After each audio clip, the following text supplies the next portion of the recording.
ಓಂ ಶ್ರೀ ಗುರುಭ್ಯೋ ನಮಃ ಹರಿ ಓಂ. ಓಂ ನಮಃ ಸೂರ್ಯ ಪಿತಾಮಹೋ ವ್ಯಾಸಃ ವಸಿಷ್ಠೋ ತ್ರಿಪರಾಶರಃ ಕಶ್ಯಪೋ ನಾರದೋ ಗಾರ್ಗ್ಯಃ ಮರೀಚಿರ್ಮುನಿರಂಗಿರಾಃ ಲೋಮಶಃ ಪೌಲುಷಶ್ಚೈವ ಚವನೋ ಯವನೋ ಭೃಗಃ ಶವನಕೋಷ್ಟಾದಶಶ್ಚೇತಿ ಜ್ಯೋತಿಷ್ಶಾಸ್ತ್ರ ಪ್ರವರ್ತಕಾಃ. ನಮೋ ಋಷಿಭ್ಯಃ ನಮೋ ಮಹದ್ಭ್ಯಃ. ಪ್ರಿಯ ವೀಕ್ಷಕರೇ, ಭಗವಂತ ಶುಭವನ್ನು ಉಂಟು ಮಾಡಲಿ. ಆತ್ಮೀಯರೇ, ತಮ್ಮೆಲ್ಲರಿಗೂ ಕೂಡ ಶ್ರೀ ವಿದ್ವಾನ್ ಮಂಜುನಾಥ್ ಭಟ್ ಹೇಳುವಂಥ ಯೂಟ್ಯೂಬ್ ಚಾನಲ್ಗೆ ತಮ್ಮೆಲ್ಲರಿಗೂ ಕೂಡ ಸ್ವಾಗತ. ಇದೇ ತರಹ ಇನ್ನೊಂದು ಯೂಟ್ಯೂಬ್ ಚಾನಲ್ ಇದೆ, ದೇವತಾ ದರ್ಶನ ಹೇಳುವಂಥದ್ದು. ಅದರಲ್ಲೂ ಕೂಡ ಅನೇಕ ಧಾರ್ಮಿಕವಾದಂತಹ ಪೂಜೆ ಪುನಸ್ಕಾರಗಳು, ಜಪ ಅನುಷ್ಠಾನಗಳು, ಹೀಗೆ ಅನೇಕ ವಿಡಿಯೋ ಮಾಡಿ ಅಪ್ಲೋಡ್ ಮಾಡ್ತಾ ಇದ್ದೇವೆ. ಅವಧೂತರ ವಿಷಯಗಳು ಹೀಗೆಲ್ಲ ವಿಡಿಯೋ ಮಾಡಿ ಅಪ್ಲೋಡ್ ಮಾಡ್ತಾ ಇದ್ದೇವೆ. ಅದನ್ನು ಕೂಡ ನೀವು ಗಮನಿಸಿ ನೋಡಿ. ಇವತ್ತಿನ ದಿವಸ ನೋಡಿ, 27 ನಕ್ಷತ್ರಗಳಲ್ಲಿ ನಕ್ಷತ್ರ ಪ್ರಕರಣ ಅಂತ ಹೇಳಿ ನಮ್ಮ ಶಾಸ್ತ್ರಗಳಲ್ಲಿದೆ. ಆ 27 ನಕ್ಷತ್ರಗಳು ಮತ್ತು 28ನೇದಾಗ ಅಭಿಜಿನ್ ನಕ್ಷತ್ರ, ಹೀಗೆ ಒಂದು ನಕ್ಷತ್ರದಲ್ಲಿ ನಾವು ಹುಟ್ಟಿರ್ತೇವೆ. ಉದಾಹರಣೆಗೆ ಇವತ್ತಿನ ದಿವಸ ಮಘ ನಕ್ಷತ್ರ ಹೇಳುವಂಥ ಒಂದು ನಕ್ಷತ್ರ. ಈ ನಕ್ಷತ್ರದಲ್ಲಿ ನಾವು ಹುಟ್ಟಿದರೆ ನಮ್ಮ ಗುಣ ಸ್ವಭಾವಗಳು ಹೇಗಿರುತ್ತೆ, ಇದು 2 ವಿಡಿಯೋ ಮಾಡಿ ಅಪ್ಲೋಡ್ ಮಾಡ್ತಾ ಇದ್ದೇವೆ. ದಯವಿಟ್ಟು ಇದು ಮೊದಲನೇ ವಿಡಿಯೋ, ಹಾಗೆ 2ನೇ ವಿಡಿಯೋವನ್ನು ಕೂಡ ನೀವು ತಪ್ಪದೇ ನೋಡುವಂತಹ ಒಂದು ಪ್ರಯತ್ನವನ್ನು ಮಾಡಿ. ಹಾಗೆ ನಿಮ್ಮ ಗುಣಲಕ್ಷಣ ಹಾಗೆ ಇದೆಯೋ ಇಲ್ಲೋ ಹೇಳುವುದನ್ನು ಕೂಡ ಕಮೆಂಟ್ ಮಾಡಿ. ಯಾಕಂದರೆ ಋಷಿಮುನಿಗಳು ಅನೇಕ ವಿಷಯಗಳನ್ನು ತಿಳಿಸ್ಕೊಟ್ಟಿದ್ದಾರೆ. ಉದಾಹರಣೆಗೆ ಇವತ್ತಿನ ದಿವಸ ಮಘ ನಕ್ಷತ್ರದ ಬಗ್ಗೆ ಹೇಳುವಂಥದ್ದು. ಹಾಗೆ ಮಘ ನಕ್ಷತ್ರದ ಹುಟ್ಟದಂತಹ ವ್ಯಕ್ತಿಗಳಿಗೆ ಏನೇನು ಪರಿಹಾರಗಳು, ನೀವೇನು ವಿಶೇಷವಾಗಿ ದೇವತೆ ಆರಾಧನೆ ಮಾಡುವ ಮಾತ್ರದಿಂದ ಇನ್ನೂ ಕೂಡ ಯೋಗ್ಯ ವ್ಯಕ್ತಿಗಳಾಗ್ತೀರಿ, ಇನ್ನೂ ಕೂಡ ಹೆಚ್ಚಿನದಾದಂಥ ಶ್ರೇಯಸ್ಸಾಗುತ್ತೆ ಎಂಬಂಥ ಎಲ್ಲ ವಿಷಯಗಳನ್ನು ಕೂಡ ನಾವು ಈ ವಿಡಿಯೋದಲ್ಲಿ ಮತ್ತು ಮುಂದೆ ಬರುವಂಥ ವಿಡಿಯೋದಲ್ಲಿ ತಿಳ್ಕೊಳ್ಳೋಣ. ನೋಡಿ, ಮಘ ನಕ್ಷತ್ರ ಇದಕ್ಕೆ ವಿಶೇಷವಾಗಿ ಪಿತೃಗಳ ನಕ್ಷತ್ರ ಎಂಬುದಾಗಿ ಕರೀತಾರೆ ಶಾಸ್ತ್ರಗಳಲ್ಲಿ. ಪಿತೃಗಳ ನಕ್ಷತ್ರ ಅಂತಂದರೆ ವಿಶೇಷವಾಗಿ ಒಂದು ಮಘ, ಮಹಾ ಹೀಗೆಲ್ಲ ಕರೀತಾರೆ, ಬೇರೆ ಬೇರೆ ಹೆಸರುಗಳಿಂದ ಕರೀತಾರೆ. ಮ, ಮಿ, ಮು, ಮೇ ಹೇಳುವಂತಹ 4 ಅಕ್ಷರಗಳು ಈ ಮಘ ನಕ್ಷತ್ರಕ್ಕೆ ಸೇರಿಕೊಳ್ಳುತ್ತದೆ. ಈಗ ನಿಮ್ಮ date of birth, time of birth ಎಲ್ಲ ಗೊತ್ತಿಲ್ಲ ಅಂತಾದರೂ ಕೂಡ ಈ ಅಕ್ಷರದಲ್ಲಿ ನಾನು ಹಿಂದೆ ಹೇಳಿದಂತಹ ಮಾ, ಮೀ, ಮೂ, ಮೇ ಹೇಳುವಂಥ ಅಕ್ಷರದಲ್ಲಿ ಹುಟ್ಟಿದಂಥ ವ್ಯಕ್ತಿಗಳು ಸ್ವಾಭಾವಿಕವಾಗಿ ಮಘ ನಕ್ಷತ್ರಕ್ಕೆ ಬರ್ತಾರೆ. ಇದು ಗಣಗಳಲ್ಲಿ ರಾಕ್ಷಸ ಗಣ ಅಂತ ಹೇಳಾಗ್ತದೆ. ರಾಕ್ಷಸ ಗಣದ ಒಂದು ನಕ್ಷತ್ರ ಇದು. ಹಾಗೆ ಯೋನಿಯಲ್ಲಿ ಇಲಿ ಏನು ಹೇಳುವಂತಹ ಒಂದು ಯೋನಿ, ಹಾಗೆ ಇಲ್ಲಿಗೆ ಬೆಕ್ಕು ಸ್ವಾಭಾವಿಕವಾಗಿ ವೈರಿ. ಹಾಗೆ ಇದು ರಜ್ಜು ಕೂಟದಲ್ಲೂ ಕೂಡ ಪಾದರಜ್ಜು ಹೇಳುವಂಥದ್ದು. ಇದಕ್ಕೆ ವೇದ ಹೇಳುವಂಥದ್ದು ರೇವತಿ ನಕ್ಷತ್ರ ಆಗ್ತದೆ. ಹಾಗೆ ಇದಕ್ಕೆ ಸ್ತ್ರೀಲಿಂಗವು ಕೂಡ ಈ ನಕ್ಷತ್ರವಾಗಿದೆ. ಹಾಗೆ ಅನಂತರದಲ್ಲಿ ಉಗ್ರಗುಣ, ಈ ನಕ್ಷತ್ರದ ಗುಣ ಏನಪ್ಪ ಅಂತಂದರೆ ಉಗ್ರವಾದಂತಹ ಗುಣ. ಹಾಗೆ ಮುಖವು ಕೂಡ ಅಧೋಮುಖ. ಹಾಗೆ ಅಂಗೀರ ಋಷಿ, ಹಾಗೆ ಪಿತೃದೇವತೆ. ಈಗ ನಿಮ್ಮ ಮಘ ನಕ್ಷತ್ರದವರು ಯಾರಿದ್ದೀರೋ ಅಂಥವರು ಪಿತೃದೇವತೆಗಳನ್ನು ವಿಶೇಷವಾಗಿ ಪೂಜೆ ಮಾಡುವ ಮಾತ್ರದಿಂದ ಹೆಚ್ಚಿನದಾದಂಥ ಶ್ರೇಯಸ್ಸಾಗ್ತದೆ. ಹಾಗೆ ವೃಕ್ಷಗಳಲ್ಲಿ ಗೋಳಿ ಹೇಳುವಂಥ ಒಂದು ವೃಕ್ಷ, ಈ ವೃಕ್ಷಕ್ಕೆ ಪ್ರದಕ್ಷಿಣೆ ಮಾಡೋದು, ನಮಸ್ಕಾರ ಮಾಡೋದು, ಹೀಗೆ ಮಾಡುವ ಮಾತ್ರದಿಂದ ಎಲ್ಲ ರೀತಿಯಾದಂತಹ ಶ್ರೇಯಸ್ಸಾಗತ್ತೆ. ಹಾಗಾಗಿ ಈ ನಕ್ಷತ್ರದಲ್ಲಿ ಹುಟ್ಟಿದಂಥವರು ಗೋಳಿ ಹೇಳುವಂಥ ಒಂದು ವೃಕ್ಷ, ಇದಕ್ಕೆ ಸಂಸ್ಕೃತದಲ್ಲಿ ಗೋಳಿ ಅಂತ ಹೇಳಿ ಕರೀತಾರೆ. ಇಂತಹ ವೃಕ್ಷಕ್ಕೆ ಪ್ರದಕ್ಷಿಣೆ ಮಾಡಿ ನಮಸ್ಕಾರ ಮಾಡಿದರೆ ಹೆಚ್ಚಿನದಾದಂತಹ ಶ್ರೇಯಸ್ಸಾಗತ್ತೆ ಎಂಬುದನ್ನು ಕೂಡ ಗ್ರಂಥಕಾರರು ಹೇಳ್ತಾರೆ. ಇನ್ನು ಸ್ವಾಭಾವಿಕವಾಗಿ ಪಿತೃಗಳ ಸಂಬಂಧವಾದಂತಹ ಸ್ವರೂಪವೇ ಜಾಸ್ತಿ ಇರುತ್ತೆ. ಮತ್ತು ಜಾಸ್ತಿ ವ್ಯಕ್ತಿಗಳು ಹಿರಿಯರಾಗಿ ಈ ನಕ್ಷತ್ರದಲ್ಲಿ ಹುಟ್ಟುತ್ತಾರೆ. ಅಂದರೆ ಜ್ಯೇಷ್ಠ ಪುತ್ರ ಅಂತ ಕರೀತಾರೆ. ಸಣ್ಣ ಪುಟ್ಟವರು ಇದ್ದರೂ ಇರಬಹುದಾದರೂ ಜಾಸ್ತಿಯಾಗಿ ನಾವು ಹಿರಿಯರನ್ನು ಈ ನಕ್ಷತ್ರದಲ್ಲಿ ನೋಡಬಹುದು. ಮಘ ನಕ್ಷತ್ರ ಬಂತು ಲೀಡರ್ಶಿಪ್ ವಹಿಸುವಂಥದ್ದು.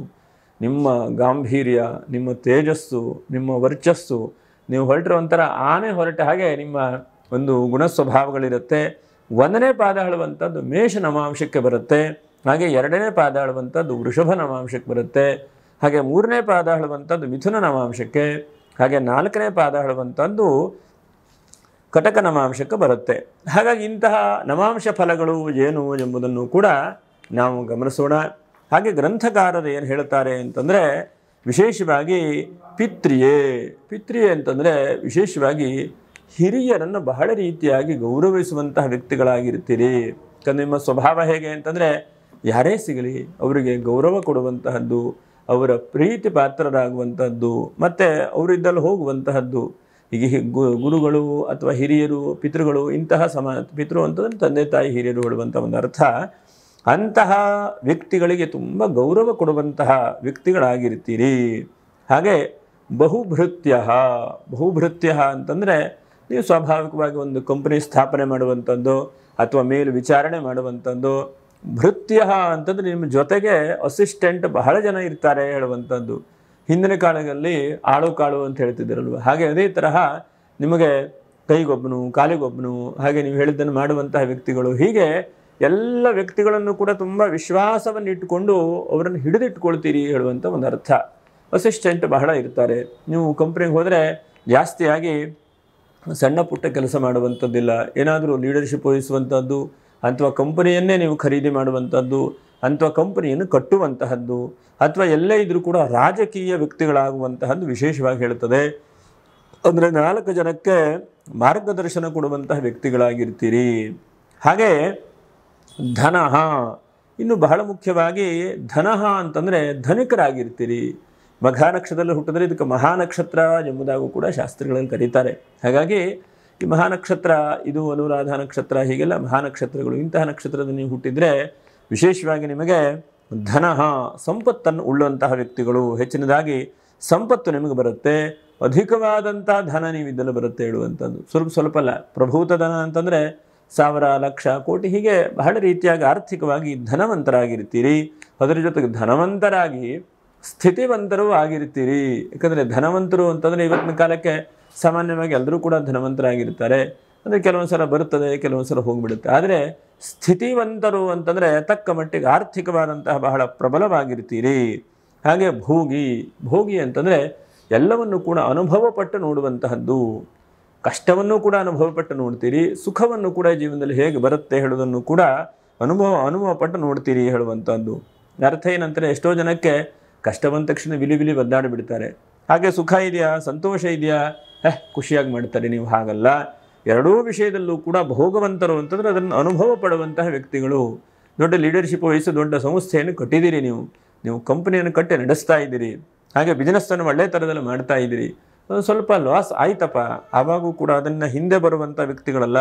ಅದನ್ನು ಆ ಬಿಸ್ನೆಸ್ಸನ್ನು ಎತ್ತಬೇಕು, ಮೇಲ್ಮಟ್ಟಕ್ಕೆ ಕರ್ಕೊಂಡು ಹೋಗಬೇಕು, ಅಥವಾ ಅದರಲ್ಲಿ ಬಹಳ ಶ್ರೇಯಸ್ಸನ್ನು ಹೊಂದಬೇಕು ಹೇಳುವಂತಹ ಬಹಳ ಉತ್ತಮವಾದಂತಹ ಉತ್ಕಟವಾದಂತಹ ಮನಸ್ಸು. ಹೇಗೆ ಅಂತಂದರೆ ಉತ್ಕಟ ಅಂತಂದರೆ ಒಂದೊಂದು ಕ್ಷಣವೂ ಕೂಡ 5 ಗಂಟೆ 4 ಗಂಟೆಗೆ ಎಚ್ಚರಾಗಿಬಿಡುತ್ತೆ, ಬೇಗನೆ ಏಳಬೇಕು ಹೇಳುವಂಥ ಮನಸ್ಸು. ಯಾಕಂದರೆ ಎಷ್ಟೋ ಸಲ 9 ಗಂಟೆ 10 ಗಂಟೆ ಆದರೂ ಹೇಳುವುದಿಲ್ಲ. ಆದರೆ ನಿಮ್ಮ ಉತ್ಕಟವಾದಂಥ ಮನಸ್ಸಾಗಿರುತ್ತೆ, ಭೋಗವಂತರಾಗಿರ್ತೀರಿ. ಅನಂತರ ಸುರಪಿತೃ ಭಕ್ತ, ಇನ್ನೊಂದು ಬಹಳ ಮುಖ್ಯವಾಗಿ ದೇವತೆಗಳ ವಿಷಯದಲ್ಲಿ ಅಪಾರವಾದಂತಹ ಪ್ರೀತಿ ವಿಶ್ವಾಸ. ಯಾಕಂದರೆ ಎಷ್ಟೋ ಜನಕ್ಕೆ ಹೇಗೆ ಅಂತಂದರೆ ಬಹಳ ನಾಸ್ತಿಕವಾದಂಥ ಸ್ವಭಾವ ಇರುತ್ತೆ. ಆದರೆ ನಿಮಗೆ ಸುರಪಿತೃ ಭಕ್ತ, ದೇವತೆಗಳು, ಪಿತೃಗಳು, ಹೀಗೆ ಎಲ್ಲರಿಗೂ ಕೂಡ ಗೌರವ ಕೊಡುವಂತಹ ವ್ಯಕ್ತಿಗಳು. ಅಂದರೆ ಏನು, ಯಾರನ್ನೂ ಕೂಡ ಕಡೆಗಣಿಸುವಂಥವರೆಲ್ಲ ಹೇಳುವಂಥದ್ದು. ಯಾಕಂದರೆ ನಿಮ್ಮ ಸಾಮರ್ಥ್ಯ ಶಕ್ತಿ ಬಹಳ ಮೇಲ್ಮಟ್ಟಕ್ಕೆ ಇರೋದ್ರಿಂದ ಜನರಿಗೆ ಏನಾಗುತ್ತೆ, ಆಯಿತು ಹೇಳುವಂತಹ ಕಡೆಗಣಿಸುವಂತಹ ಒಂದು ಪರಿಜ್ಞಾನ ಪರಿಕಲ್ಪನೆ ಇರುತ್ತೆ. ಆದರೆ ನಿಮಗೆ ಹಾಗಲ್ಲ, ನೀವೆಲ್ಲರಿಗೂ ಕೂಡ ಸಮಾನವಾಗಿ ಭಕ್ತ ಅಂತಂದರೆ ಅವರನ್ನು ಗೌರವಿಸುವಂತಹ ವ್ಯಕ್ತಿಗಳಾಗಿರ್ತೀರಿ. ಹಾಗೆಯೇ ಭಕ್ತಿಯುಳ್ಳವರು ಯಾರಿದ್ರೂ ಕೂಡ ಅವರಿಗೆ ತಕ್ಕದಾದಂತಹ ಭಕ್ತಿ, ಪ್ರೀತಿ, ವಿಶ್ವಾಸ, ಭಾವನೆ, ಹೀಗೆ ಜನರನ್ನೆಲ್ಲ ಹಿಡಿದಿಟ್ಕೊಳ್ತೀರಿ ಹೇಳುವಂತಹದ್ದು. ಮಹೋದ್ಯಮ, ಇದು ಬಹಳ ವಿಶೇಷವಾಗಿ ನಕ್ಷತ್ರಕ್ಕೆ. ಮಹೋದ್ಯಮ ಅಂತಂದರೆ ಸದಾ ಉತ್ಸಾಹ ಆಗಿರುವಂತಹ ವ್ಯಕ್ತಿಗಳು. ಮಹೋತ್ಸಾಹ ಅಂತ ಕರೆದಿದ್ದಾರೆ ಗ್ರಂಥಕಾರರು. ಮಹೋತ್ಸಾಹ ಅಂತಂದರೆ ಎಷ್ಟೊತ್ತಿಗೂ ಉತ್ಸಾಹವೇ. ನಿಮಗೆ ನಿದ್ರೆಗಣ್ಣಲ್ಲಿದ್ದರೂ ಬಿಸ್ನೆಸ್ ಬಗ್ಗೆನೇ ಚಿಂತೆ ಮಾಡ್ತೀರಿ, ಕೆಲಸದ ಬಗ್ಗೆನೇ ಚಿಂತೆ ಮಾಡ್ತಾ ಇದ್ರಿ, ಹೇಗೆ ಹೋರಾಟ ಮಾಡಬೇಕು ಹೇಳುವಂಥದ್ದನ್ನು ಬಹಳ ಮುಖ್ಯವಾಗಿ ನೀವು ಚಿಂತನೆ ಮಾಡ್ತೀರಿ. ಹಾಗಾಗಿ ಮಹೋತ್ಸಾಹ, ಬಹಳ ಒಂದು ಉತ್ಸಾಹವುಳ್ಳಂತಹ ವ್ಯಕ್ತಿಗಳಾಗಿರ್ತೀರಿ ನೀವು. ಹಾಗೆ ಕ್ರೂರಸ್ಥೂಲ, ಶಾಸ್ತ್ರಗಳೇನು ಹೇಳ್ತದೆ ಅಂತಂದರೆ ಸ್ವಲ್ಪ ಪಟ್ಟನೆ ಸಿಟ್ಟು ಕೂಡ ಬರುತ್ತೆ. ನಿಮ್ಗೆ ಇಷ್ಟೆಲ್ಲ ಇದೆ, ಆದರೂ ಕೂಡ ಕೆಲವೊಂದು ದುರ್ಗುಣಗಳನ್ನು ಕೂಡ ಹೇಳ್ತದೆ. ಕೋಪಿಷ್ಠ ಅಂತಂದರೆ ಬೇಗನೆ ಸಿಟ್ಟು ಬಂದುಬಿಡುತ್ತೆ. ನಿಮ್ಮ ಹಾಗೆ ಎಲ್ಲರೂ ಇರಬೇಕು ಹೇಳುವಂಥ ಒಂದು ಮನಸ್ಥಿತಿ ನಿಮಗೆ ಬೇಗನೆ ಬಂದುಬಿಡ್ತದೆ. ಹಾಗೆ ವಕ್ತಾಚಾರ್ಯ ಸಹ ಪ್ರಭು, ಇನ್ನೊಂದೇನು ಹೇಳಿದ್ರು ಅಂತಂದರೆ ಸ್ವಲ್ಪ ಮಟ್ಟಿಗೆ ಮಾತಿನಲ್ಲಿ ಸ್ವಲ್ಪ ಸ್ಟ್ರಾಂಗ್ ಆದಂತಹ ಮಾತನ್ನೇ ಆಡುವಂಥವರು. ಅಂದರೆ ಕೆಲವು ಜನ ಏನೋ ಹಾರಿಕೆ ಮಾತಾಡ್ತಾರೆ, ನೀವು ಹಾಗಲ್ಲ. ಮಾತಿಗೆ ತಕ್ಕದಾದಂತಹ ಗೌರವ, ಮಾತಿಗೆ ತಕ್ಕದಾದಂತಹ ಸಾಮರ್ಥ್ಯ, ಮಾತನ್ನು ಹೇಗೆ ಮಾತಾಡಬೇಕು, ಯಾಕಂದರೆ ಸಭೆ ಸಮಾರಂಭಗಳಲ್ಲಿ ನೀವು ಭಾಗವಹಿಸಿದಾಗ ಯಾವ ತರಹ ಮಾತಾಡಿದ್ರೆ ಜನ ಕೇಳ್ತಾರೆ, ಹಾಗೆ ನೀವು ಮಾತಾಡುವಂಥ ಒಂದು ವ್ಯಕ್ತಿಗಳಾಗಿರ್ತೀರಿ. ಪ್ರಭು ಅಂದರೆ ವಿಶೇಷವಾಗಿ ಎಲ್ಲವನ್ನು ಕೂಡ ಲೀಡರ್ಶಿಪ್ ವಹಿಸ್ಕೊಂಡಂತಹ ವ್ಯಕ್ತಿಗಳು. ಮತ್ತು ತೇಜಸ್ವಿ, ನಿಮ್ಮಲ್ಲಿ ಏನೋ ಒಂಥರ ಅಟ್ರಾಕ್ಷನ್ ಇರುತ್ತೆ, ನೀವು ಹೇಳಿದ್ರೆ ಕೇಳೋಣ ಅಂತ ಅನಿಸುತ್ತೆ, ಅಥವಾ ನಿಮ್ಮ ಹತ್ರ ಜನ ಬಂದರೆ ಕೂತ್ಕೊಂಡು ಮಾತಾಡೋಣ ಅಂತ ಅನಿಸುತ್ತೆ. ಮತ್ತು ತೇಜಸ್ವಿ ಅಂತಂದರೆ ಎಲ್ಲವನ್ನು ಕೂಡ ಕಷ್ಟಗಳನ್ನೆಲ್ಲ ಪಟ ಪಟ ಪಟ ಬಗೆಹರಿಸುವಂಥದ್ದು. ನಿಮ್ಮ ಹತ್ರ ಹೋಗಿ ಯಾರು ಒಬ್ಬರು ಹೇಳಿದ್ರೆ ಸಾಕು, ನೀವು ಆಯ್ತಪ್ಪ ಇದನ್ನು ಮಾಡಿಕೊಡ್ತೇನೆ, ಹಣ ಇಲ್ಲವಾ ಹಣ ನಿನಗೆ ಮಾಡಿಕೊಡ್ತೇನೆ, ಉದ್ಯೋಗ ಇಲ್ವಾ ಉದ್ಯೋಗವನ್ನು ಕೆಲಸ ಮಾಡಿಕೊಡ್ತೇನೆ, ಅಥವಾ ಏನಾಗಬೇಕು ರಾಜಕೀಯದಲ್ಲಿ ಏನೋ ಕೆಲಸ ಮಾಡಬೇಕು ಮಾಡಿಕೊಟ್ಟು ಬಿಡ್ತೇನೆ. ಹೀಗೆ ಜನಕ್ಕೆ ವಾಚಾಳತ್ವ ಮಾತನ್ನು ಕೊಟ್ಟು ಆ ಕೆಲಸ ಮಾಡುವಂತಹ ವ್ಯಕ್ತಿಗಳಾಗಿರ್ತೀರಿ ಎಂಬುದನ್ನು ಕೂಡ ಹೇಳ್ತಾರೆ. ಹಾಗೆ ಇನ್ನೊಂದು ಬಹಳ ಮುಖ್ಯವಾಗಿ ಜಾತಕಾಭರಣ ಹೇಳುವಂಥ ಒಂದು ಗ್ರಂಥದಲ್ಲಿ ಇನ್ನೊಂದು ಕೂಡ ಹೇಳ್ತಾರೆ. ವಿಶೇಷವಾಗಿ ಪಿತೃಭಕ್ತಿ ಹೇಳುವುದನ್ನು ಕೂಡ ಹೇಳಿ ಇದ್ದೊಮ್ಮನ ಕಷ್ಟ ಅಂದ ತಕ್ಷಣ ಸ್ಪಂದನೆ ಮಾಡುವಂತಹ ವ್ಯಕ್ತಿಗಳು ಬಹಳ ಮುಖ್ಯವಾಗಿರ್ತೀರಿ. ಯಾಕಂದರೆ ಎಷ್ಟೋ ಜನಕ್ಕೆ ಅವರಿಗೇನು ಬೇಕೋ ಸ್ವಾರ್ಥವಾಗಿ ನೋಡ್ತಾ ಜೀವನ ಮಾಡ್ತಾ ಇರ್ತಾರೆ. ಆದರೆ ಇನ್ನೊಬ್ಬನ ಕಷ್ಟಕ್ಕೆ ಸ್ಪಂದನೆ ಮಾಡುವಂಥ ವ್ಯಕ್ತಿಗಳು ಯಾರಪ್ಪ ಅಂತಂದರೆ ನೀವು ಬಹಳ ಮುಖ್ಯವಾಗಿ ನಿಮಗೆ ಹೇಳ್ತಾರೆ. ಹಾಗಾಗಿ ಎಷ್ಟೇ ಸಾಧ್ಯ ಇದ್ದರೂ ಕೂಡ ಒಂದು ಹಂತಕ್ಕೆ ಇನ್ನೊಬ್ಬನ ಕಷ್ಟದಲ್ಲಿ ಸ್ಪಂದನೆ ಮಾಡಿ. ಭಾಗ್ಯ ಇನ್ನೊಂದು ಕೂಡ ಹೇಳಿದೆ, ನೀವು ಹುಟ್ಟಿದ ತಕ್ಷಣವೇ ಈಗ ನೀವು ಸಣ್ಣ ವಯಸ್ಸಿನಲ್ಲಿ ಏನೂ ಕೂಡ ಇಲ್ಲದೇ ಇದ್ದರೂ ಕೂಡ ನಿಮ್ಮ ಕುಟುಂಬದಲ್ಲಿರಬಹುದು, ನಿಮಗಿರಬಹುದು ಭಾಗ್ಯವು ಕೂಡ ವೃದ್ಧಿಯಾಗ್ತಾ ಹೋಗ್ತದೆ ಮನೆಯಲ್ಲಿ, ಕುಟುಂಬದಲ್ಲಿ. ಇದನ್ನು ಕೂಡ ಹೇಳಿದ್ರು. ಯಾಕಂದರೆ ಎಷ್ಟೋ ಸಲ ನಾವು ಹುಟ್ಟಿದ ತಕ್ಷಣವೇ ನಮ್ಮ ಕುಟುಂಬ, ನಮ್ಮ ಮನೆ, ನಮ್ಮ ಸಂಸಾರ ಹೀಗೆ ಎಲ್ಲವೂ ಕೂಡ ವೃದ್ಧಿಯಾಗ್ತಾ ಬಂದರೆ ನಮ್ಮನ್ನು ಬಹಳ ಮುಖ್ಯವಾಗಿ ಗುರುತಿಸ್ತಾರೆ. ನಾವೇ ಕನಿಷ್ಠ, ನಾವೇ ನಷ್ಟ, ನಾವೇ ಹುಟ್ಟಿದ ತಕ್ಷಣ ಅನೇಕ ಸಮಸ್ಯೆಗಳು ಬಂದ ತಕ್ಷಣವೇ ಜನ ಬಹಳ ರೀತಿಯಾಗಿ ಯೋಚನೆ ಮಾಡ್ತಾರೆ, ಇವನೇನಕ್ಕಾದರೂ ಹುಟ್ಟಿದ್ನಪ್ಪ ಅಂತಲೂ ಕೂಡ ಮಾತಾಡ್ತಾರೆ. ಆದರೆ ನಿಮ್ಮ ಯೋಗ್ಯತೆ, ಭಾಗ್ಯ ಹೇಳುವಂಥದ್ದು ಆ ಕುಟುಂಬವನ್ನು ಮುನ್ನಡೆಸುವಂತಹ ಒಂದು ಶಕ್ತಿ ಬಹಳ ಮುಖ್ಯವಾಗಿ ಆಗುತ್ತೆ. ಇದು ಬಹಳ ಮುಖ್ಯವಾದಂಥದ್ದಲ್ವ. ಅಂದರೆ ಕುಟುಂಬ ಮುನ್ನಡೆಸಬೇಕು ಅಂತಂದರೆ ಬಹಳ ಮುಖ್ಯವಾಗಿ ನಮಗೇನಿರುತ್ತೆ, ಒಂದೆಲ್ಲರೂ ಕೂಡ ಬೆಳಿಬೇಕು ಅಂತಿರುತ್ತೆ. ಆದರೆ ಕುಟುಂಬದಲ್ಲಿ ನೀವು ಹುಟ್ಟಿದ ತಕ್ಷಣವೇ ಕುಟುಂಬವು ಬಹಳ ಮುಖ್ಯವಾಗಿ ಒಂದು ಆರ್ಥಿಕವಾಗಿ ಭಾಗ್ಯವು ಕೂಡ ವೃದ್ಧಿಯಾಗುವ ಹಾಗಾಗತ್ತೆ. ಮತ್ತು ಇನ್ನು ಬಹಳ ಮುಖ್ಯವಾಗಿ ನಿಮ್ಮ ಸ್ವಭಾವಗಳನ್ನು ಇನ್ನೊಂದು ನಾವು ಗಮನಿಸಬೇಕಾದಂತಹ ಬಹಳ ಮುಖ್ಯವಾದಂಥ ಅಂಶ ಅಂತಂದರೆ ನಿಮ್ಮ ಜೀವನ ಹೇಳುವಂಥದ್ದು ಗುಂಪುಗಾರಿಕೆ, 10 ಜನರನ್ನು ಸೇರಿಸುವಂತಹದ್ದು. ಒಂಟಿಯಾದಂತಹ ಜೀವನ ನಿಮ್ಮದಿಲ್ಲ. ನೀವು 4 ಜನ ಬೇಕು, 8 ಜನ ಬೇಕು, 10 ಜನ ಬೇಕು, 1000 ಜನ ಬೇಕು, ಹೀಗೆ ಎಲ್ಲರನ್ನೂ ಕೂಡ ನೀವು ಸೇರಿಸುವಂತಹ ವ್ಯಕ್ತಿಗಳಾಗಿರ್ತೀರಿ. ಮತ್ತು ಬಹಳ ಮುಖ್ಯವಾಗಿ ವಿವಾಹಾದಿ ಮಂಗಲ ಕಾರ್ಯಗಳು ಬಹುಬೇಗನೆ ಆಗುತ್ತದೆ ನಿಮಗೆ. ಅದರ ಜೊತೆಗೆ ಬಹುಬೇಗನೆ ದೃಷ್ಟಿಯೂ ಕೂಡ ಆಗುತ್ತೆ. ಈ ನಕ್ಷತ್ರಗಳಲ್ಲಿ ಹುಟ್ಟಿದಂಥ ವ್ಯಕ್ತಿಗಳಿಗೆ ಬಹುಬೇಗನೆ ದೃಷ್ಟಿ ಆಗ್ತದೆ, ಬಹುಬೇಗನೆ ಜನರು ನಿಮ್ಮನ್ನು ಗುರುತಿಸ್ತಾರೆ. ವಿವಾಹಾದಿ ಮಂಗಲ ಕಾರ್ಯಗಳು ಕೂಡ ಬಹುಬೇಗನೆ ನಿಮಗೆ ಆಗುತ್ತೆ. ಆದರೆ ಬಾಲ್ಯದಲ್ಲಿ ಸಣ್ಣ ಪುಟ್ಟ ಒಂದು 5-6 ವರ್ಷಗಳ ಪೂರ್ವದಲ್ಲಿ ಸ್ವಲ್ಪ ಅನಾರೋಗ್ಯಗಳು, ಚಿಂತೆ ಹೀಗೆ ಕಾಡುತ್ತದೆ. ಯಾಕಂದರೆ ನಿಮಗೆ ಇರುವಂಥದ್ದು ಏನಂತಂದರೆ ಮೇಷನಮಾಂಶ ಅಂದರೆ ಕುಜನ ಒಂದು ರಕ್ತದಲ್ಲಿ ಏನಾದರೂ ಸಣ್ಣ ಪುಟ್ಟ ಸಮಸ್ಯೆಗಳು ಅಥವಾ ಚರ್ಮದಲ್ಲಿ ಏನಾದರೂ ಸಮಸ್ಯೆಗಳು ಚಿಕ್ಕ ವಯಸ್ಸಿನಲ್ಲಿ ಕಾಡುತ್ತದೆ. ಹಾಗೆ 7-8 ವರ್ಷ ಆದಮೇಲೆ ಸ್ವಲ್ಪ ವಿದ್ಯಾಭ್ಯಾಸಕ್ಕೆ ಓದಿದ್ರೆ ಓದ್ತಾ ಇರ್ತೀರಿ, ಓದಿಲ್ವಾ ಹೆಚ್ಚು ಗಮನ ಕೊಡೋದಿಲ್ಲ. ನೀವು ಕರೆಕ್ಟಾಗಿ ಕೂತ್ಕೊಂಡು ಓದಿದ್ರೆ ಬಹಳ ಮುಖ್ಯವಾಗಿ ಓದ್ತೀರಿ. ಯಾಕಂದರೆ ಹಠ ಹೇಳುವಂಥದ್ದು ಜಾಸ್ತಿ ಇರುತ್ತೆ. ಹಾಗಾಗಿ ಜಾಸ್ತಿ ವಿದ್ಯಾಭ್ಯಾಸ ಮಾಡದಂಥ ವ್ಯಕ್ತಿಗಳನ್ನು ಕೂಡ ಈ ನಕ್ಷತ್ರಗಳಲ್ಲಿ ನೋಡಬಹುದು.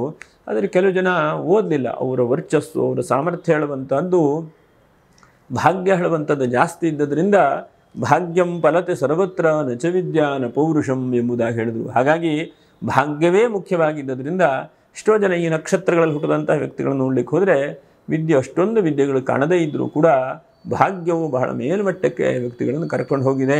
ಅದರ ಜೊತೆಯಲ್ಲಿ ಇವರು ಜೊತೆಗಿದ್ದಂತಹ ವ್ಯಕ್ತಿಗಳು ಕೂಡ ಕೃಷ್ಣನ ಜೊತೆಗೆ ಕುಚೇಲನನ್ನು ಕೂಡ ಹೇಗೆ ಒಂದು ಭಕ್ತಿಯ ಪರವಶ ಮಾಡಿದೆ, ಹಾಗೆ ಕೃಷ್ಣನ ಹಾಗೆ ಆ ಕುಚೇಲನ ಸಾಮಾನ್ಯವಾದಂಥ ಜನರನ್ನು ಕೂಡ ಬಹಳ ಮುಖ್ಯವಾಗಿ ಮೇಲ್ಮಟ್ಟಕ್ಕೆ ಕರ್ಕೊಂಡು ಹೋಗ್ತೀರಿ. ಹೀಗೆ ನಿಮ್ಮ ಜಾಸ್ತಿಯಾದಂಥ ಸ್ವಭಾವಗಳು ಸ್ವಾಭಾವಿಕವಾಗಿ ಒಂದು 20ರಿಂದ 23 ವರ್ಷದಿಂದ ಬಹಳ ಬೇಗನೆ ಮದುವೆ ಆಗ್ತದೆ. ಒಂದು 29 ವರ್ಷ ಒಳಗಡೆಗೆ ಮದುವೆ ಆಗಬಹುದು. ವಿವಾಹ ಕುಟುಂಬದ ವಿಷಯದಲ್ಲಿ ಏನಂತಂದರೆ ನಿಮಗೆ ಒಂದು ಬಹಳ ಮುಖ್ಯವಾಗಿ ನಾನು ಹೇಳುವಂಥ ಅಹಂಕಾರ ಇರ್ತದೆ. ಈ ನಕ್ಷತ್ರಗಳಲ್ಲಿ ನಾನು ಹೇಳಿದಾಗೆ ಕೇಳಬೇಕು, ಮತ್ತು ನಾನೇ ಎಲ್ಲವನ್ನು ಕೂಡ ಮಾಡ್ತೇನೆ ಹೇಳುವಂಥ ಒಂದು ಒಳಗಡೆ ಸ್ವಲ್ಪ ಅಹಂಕಾರವಾದಂಥ ಭಾವನೆಯೂ ಕೂಡ ಇರುತ್ತೆ. ಹಾಗಾಗಿ ಕೌಟುಂಬಿಕವಾಗಿ ಸಾಮರಸ್ಯ ಜೀವನದ ಸಣ್ಣ ಪುಟ್ಟ ಕಿರಿಕಿರಿ ಚಿಂತೆ ಬರಬಹುದು. ಆದರೂ ಕೂಡ ಜೀವನ ಹೇಳುವಂಥದ್ದು ಅಂತಹ ನಷ್ಟಗಳಲ್ಲಿ ಇರುವುದಿಲ್ಲ. ಇನ್ನು ಸಂತಾನಾದಿಗಳು ಕೂಡ ಬಹಳ ಸಂತಾನಾದಿಗಳು 1-2 ಜಾಸ್ತಿ ಸಂತಾನಾದಿಗಳನ್ನು ಕೂಡ ಈ ನಕ್ಷತ್ರಗಳಲ್ಲಿ ಹುಟ್ಟದಂತಹ ವ್ಯಕ್ತಿಗಳಿಗೆ ಆ ಪಿತೃದೇವತೆಗಳು ಅನುಗ್ರಹ ಮಾಡ್ತಾರೆ. ಇದು ಬಹಳ ಮುಖ್ಯವಾದಂಥದ್ದು.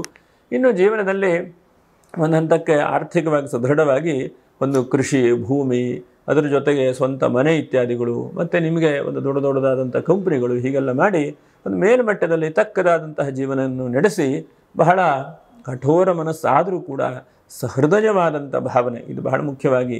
ಯಾಕಂದರೆ ಶಾಸ್ತ್ರಗಳಲ್ಲಿ ಹೇಳ್ತದೆ, ಒಂದು ಸ್ವಲ್ಪ ಗಟ್ಟಿಯಾದಂತಹ ಮಾತು ಅಂತೇಳಿ ಹೇಳಿದ್ರೂ ಕೂಡ ಕ್ರೂರ ಮಾತು ಸ್ವಲ್ಪ ಸ್ಟ್ರಾಂಗ್ ಆಗಿರುತ್ತೆ ನಿಮ್ಮದು, ಆದರೂ ಕೂಡ ಒಳಗಡೆಗೆ ಮನಸ್ಸು ಒಂಥರ ಮಲ್ಲಿಗೆ ಹೂವಿನ ಥರ ಒಂದು ಸಹೃದಯವಾದಂತಹ ಮನಸ್ಸಿರುತ್ತೆ. ಹೀಗೆ ಈ ರೀತಿಯಾಗಿ ನಿಮ್ಮ ಒಂದು ಗುಣಸ್ವಭಾವಗಳನ್ನು ಶಾಸ್ತ್ರಗಳು ಹೇಳ್ತದೆ. ಇನ್ನು 4 ನವಾಂಶಗಳಲ್ಲಿ ಏನು ವಿಶೇಷವಾದಂಥ ಫಲ ಎಂಬುದನ್ನು ಗಮನಿಸೋಣ.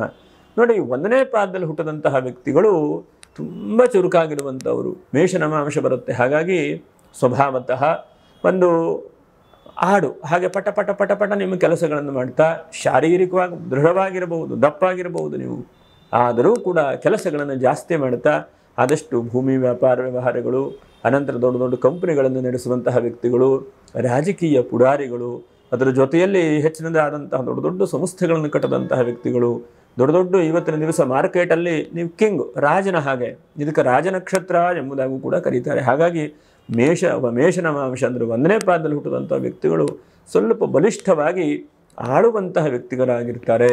ಅದರ ದೊಡ್ಡ ದೊಡ್ಡ ರಿಯಲ್ ಎಸ್ಟೇಟ್ ಕಂಪನಿ ನಡೆಸುವಂಥವರು, ದೊಡ್ಡ ದೊಡ್ಡ ಬಿಲ್ಡಿಂಗ್ ಕಟ್ಟುವಂಥವರು, ಮತ್ತು ರಾಜಕೀಯ ಧುರೀಣರು. ಯಾಕಂದರೆ ಕುಜ ಆದದ್ರೆ ಮಿಲ್ಟ್ರಿಯನ್ನು ಕೂಡ ಹೇಳ್ತಾರೆ. ಹಾಗಾಗಿ ಬಹಳ ಮುಖ್ಯವಾಗಿ ಮಿಲ್ಟ್ರಿ, ದೊಡ್ಡ ದೊಡ್ಡ ರಕ್ಷಣಾ ಸ್ಥಾನಗಳು, ಇದನ್ನೆಲ್ಲವೂ ಕೂಡ 1ನೇ ಪಾದದಲ್ಲಿ ಹುಟ್ಟಿದವರಿಗೆ ವಿಶೇಷವಾಗಿ ಹೇಳ್ತದೆ.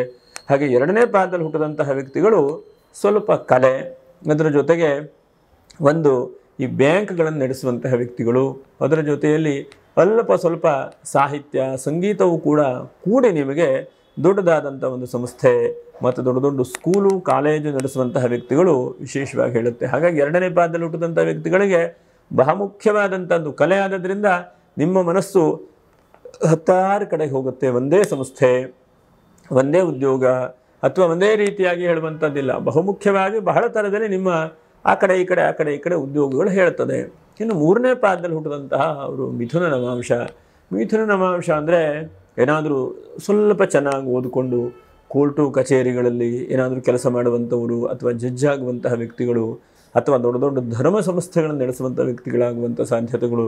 ಯಾಕಂದರೆ ಸಂಸ್ಥೆ ನಡೆಸಬೇಕು ಅಂತಂದರೆ ಬಲಿಷ್ಠವಾದಂತಹ ಮನಸ್ಸು ಬೇಕು, ಶರೀರವೂ ಬೇಕು, ಮತ್ತು ಆ ಕ್ಷಣಕ್ಕೆ ತೀರ್ಮಾನ ತೆಗೆದುಕೊಳ್ಬೇಕು. ತೀರ್ಮಾನ ಹೇಳುವಂಥದ್ದು ಹೇಗೆ ಅಂತಂದರೆ ಎಲ್ಲ ಪಟ ಪಟ ಪಟ ಪಟ ತೀರ್ಮಾನ ತೆಗೆದುಕೊಳ್ಬೇಕು. ಹಾಗಾಗಿ ಒಂದು ಸ್ಕೂಲು ಕಾಲೇಜು ನಡೆಸುವಂಥವರು, ಮತ್ತು ಕಬ್ಬಿಣದ ವ್ಯಾಪಾರ ವ್ಯವಹಾರ ನಡೆಸುವಂಥವರು, ಮತ್ತು ದೊಡ್ಡ ದೊಡ್ಡ ಸಂಸ್ಥೆಗಳನ್ನು ನಡೆಸುವಂಥದ್ದು. ಇವತ್ತಿನ ದಿವಸ ಹೇಳಬೇಕು ಅಂದರೆ ಎಲೆಕ್ಟ್ರಿಕಲ್ ಇರಬಹುದು, ಕಾಂಟ್ರಾಕ್ಟ್ ಮಾಡುವಂಥದ್ದು ಇರಬಹುದು, ದೊಡ್ಡ ದೊಡ್ಡದಾದಂತಹ ಆಧುನಿಕವಾದಂಥ ಉಪಕರಣಗಳನ್ನು ನಡೆಸುವಂತಹ ವ್ಯಕ್ತಿಗಳಾಗಿರ್ತೀರಿ.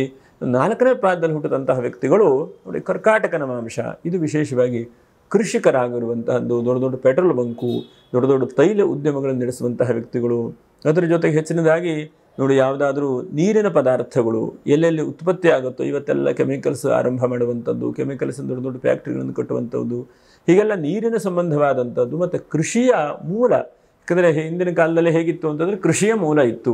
ಹಾಗಾಗಿ ಕೃಷಿಯೂ ಕೂಡ ಬಹಳ ಉತ್ತಮವಾದಂಥದ್ದು. ಅದರಲ್ಲಿ ಶ್ರದ್ಧೆ ಇಟ್ಕೊಂಡು ಸಮಯವನ್ನು ಯಾವ ಸಮಯದಲ್ಲಿ ಮಾಡಬೇಕು ಅಂತಂದರೆ ಆ ಸಮಯದಲ್ಲಿ ಮಾಡಿದರೆ ಕೃಷಿಯೂ ಕೂಡ ಕೈ ಹಿಡಿತದೆ. ಯಾಕಂದರೆ ಯಾವಾಗ ಮಳೆ ಬೀಳುತ್ತೋ ಅದನ್ನು ನೋಡಿಕೊಂಡು ನಾವು ಕೃಷಿಯನ್ನು ಮಾಡಬೇಕು. ಹಾಗೆ 4ನೇ ಪಾದದಲ್ಲಿ ಹುಟ್ಟಿದಂಥವ್ರು 5-6 ವಿಷಯದಲ್ಲಿ ಬಹಳ ಜಾಗೃತಿ ಉಳ್ಳಂಥವರು. 1ನೇದಾಗಿ ಕರುಣಾಮಯಿ, ಯಾಕಂದರೆ ನಿಮ್ಮ ಮನಸ್ಥಿತಿ ಹೇಗೆ ಅಂತಂದರೆ ಕರುಣಾಮಯಿ, ಕರುಣೆ ಹೇಳುವಂಥದ್ದು ಸದಾ ಕಾಲ ಇರುತ್ತೆ. ಹಾಗೆ 2ನೇದಾಗಿ ಕೃಷಿಯ ಕೆಲಸದಲ್ಲಿರುವಂಥವರು. 3ನೇದಾಗಿ ಈ ಒಂದು ಮಧ್ಯವರ್ತಿಗಳಾಗಿ, ಉದಾಹರಣೆಗೆ ಪ್ರಾಣಿಗಳನ್ನು ವ್ಯಾಪಾರ ವ್ಯವಹಾರ ಮಾಡೋರು, ಅದರ ಜೊತೆಗೆ ಪಶುಗಳನ್ನು ಅಂದರೆ ಚೆನ್ನಾಗಿ ಹಸುಗಳನ್ನು ಸಾಕುವಂಥವರು, ಕೃಷಿ ಪದಾರ್ಥಗಳನ್ನು ಚೆನ್ನಾಗಿ ಬೆಳೆಯುವಂಥವರು, ಅದನ್ನು ಮಾರಾಟ ಮಾಡುವಂಥವರು, ಅಥವಾ ಏನಾದರೂ ತರಕಾರಿ ಮಂಡಿ ಇಟ್ಕೊಳ್ಳುವಂತಹ ವ್ಯಕ್ತಿಗಳು, ಅಥವಾ ದೊಡ್ಡ ದೊಡ್ಡ ಹೂವಿನ ವ್ಯಾಪಾರ ವ್ಯವಹಾರ ಮಾಡುವಂಥವರು. ಹೀಗೆ ಈ ಕೃಷಿಯ ಸಂಬಂಧವಾದಂಥದ್ದೇ ಬಹಳ ಮುಖ್ಯವಾಗಿ 4ನೇ ಪಾದಕ್ಕೆ ಹೇಳುತ್ತೆ. ಹೀಗೆ ಈ ತರಹ ನಿಮ್ಮ ಗುಣಸ್ವಭಾವಗಳು ಇರ್ತದೆ ಅಂಥೇಳಿ ಗ್ರಂಥಗಳಲ್ಲೆಲ್ಲ ಹೇಳ್ತದೆ. ಹಾಗೆ ಇದೆಯೋ ಇಲ್ಲೋ ಅಂತಲೂ ಕೂಡ ಕಾಮೆಂಟ್ ಮಾಡಿ. ಹಾಗೆ ಇನ್ನು 2ನೇ ಭಾಗದಲ್ಲೂ ಕೂಡ ಮತ್ತು ಇನ್ನು ವಿಶೇಷವಾಗಿ ನಕ್ಷತ್ರ ಫಲಗಳು, ನಕ್ಷತ್ರ ಮಂತ್ರಗಳನ್ನು ಕೂಡ ನಾವು ತಿಳ್ಕೊಳ್ಳೋಣ. ನಮಸ್ಕಾರ. ಲೋಕ ಸಮಸ್ತ ಸುಖಿನೋ ಭವಂತು. ನಮಸ್ಕಾರ.